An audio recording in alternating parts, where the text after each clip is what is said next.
பசங்களை பற்றி யோசிங்க. ரொம்ப ரொம்ப ரொம்ப பாசம் வச்சுருக்காங்க உங்கள் மேலே. மற்றதெல்லாம் சரி பண்ண முடியறது விஷயம், சின்ன சின்ன விஷயம். வீடு சுத்தமாக இல்லையா, நீங்கள் க்ளீன் பண்ணுங்கள். பாத்திரம் சரியாக கழுவலையா, நீங்கள் கழுவுங்க.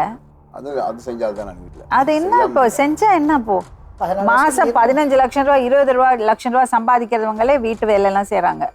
அதில் நீங்கள் குறைஞ்சே போக மாட்டீங்க. பக்கத்து வீட்டில் போய் செய்யல, உங்கள் வீட்டில் தானே செய்வீங்க. ஏன் செய்யாமல் செஞ்சுருக்கேன்.